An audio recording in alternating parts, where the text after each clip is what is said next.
সবচেয়ে বেশি হচ্ছে আমার বড় ভাই, আমার লিডার এবং আমার আইকন, সমস্ত কিছুই ভাইয়াকে পেয়ে সবচেয়ে বেশি হচ্ছে আমরা যারা দোহাবাসী সবাই একত্রে হতে পেরেছি এবং ভাইয়াকে কাছে পেয়েছি। এটা হচ্ছে আমাদের জন্য সবচেয়ে বিগ অ্যাচিভমেন্ট।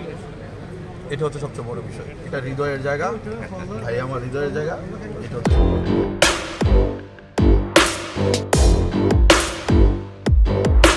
একদম কাতার কাঁপিয়ে বাংলাদেশ চলে গেলেন বাংলার সঙ্গীতের যুবরাজ জনপ্রিয় সঙ্গীত শিল্পী আসিফ আকবর। 10 বছর পর কাতার প্রবাসীরা এই সঙ্গীত শিল্পীকে পেয়ে আনন্দিত এবং উচ্ছ্বাসিত।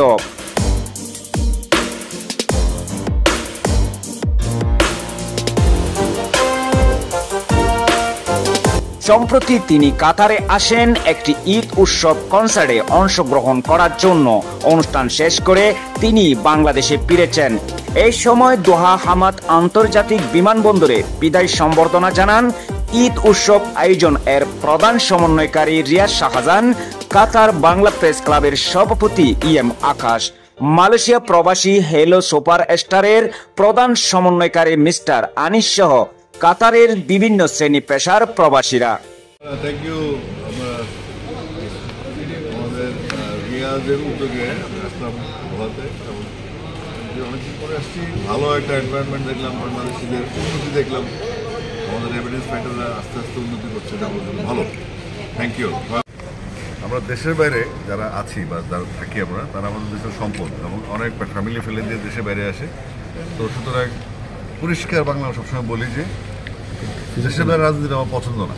দেশের বাইরে একাত্ম থাকতে হবে, একটা নেশনকে আগায় নেওয়ার জন্য একাত্ম থাকতে হবে সবাইকে। একটা কমিউনিটি যেন স্ট্রং হয় কখন, যখন সবাই বিভক্তিমুক্ত থাকে। তবে যখন আপনারা সুন্দরভাবে মিলেমিশে থাকবেন এবং আপনাদের রেমিটেন্সে আমাদের দেশ চলে এবং আপনাদের শুভকামনা থাকলে সবাই ভালো থাকে। এ সময় শিল্পী আসিফ আকবর বলেন, সবাই প্রবাসে মিলেমিশে থাকবেন। প্রবাসী বাংলাদেশিদের উদ্দেশ্যে আরো বলেন, প্রবাসী বাংলাদেশিরা হলেন রেমিটেন্স যোদ্ধা, আসুন আমরা সকলে সম্মান করি।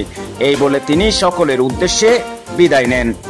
আপনি সবাইকে পেয়েছেন এই প্রথম কাতারে, কেমন হচ্ছে? সবচেয়ে বেশি হচ্ছে আমার বড় ভাই, আমার লিডার এবং আমার আইকন, সমস্ত কিছুই ভাইয়াকে পেয়ে সবচেয়ে বেশি হচ্ছে আমরা যারা দোহাবাসী সবাই একত্রে হতে পেরেছি এবং ভাইয়াকে কাছে পেয়েছি। এটা হচ্ছে আমাদের জন্য সবচেয়ে বিগ অ্যাচিভমেন্ট। এটা হচ্ছে সবচেয়ে বড় বিষয়। এটা হৃদয়ের জায়গা, ভাইয়া আমার হৃদয়ের জায়গা। এটা হচ্ছে সবচেয়ে বেশি। Thank you so much. Thank you.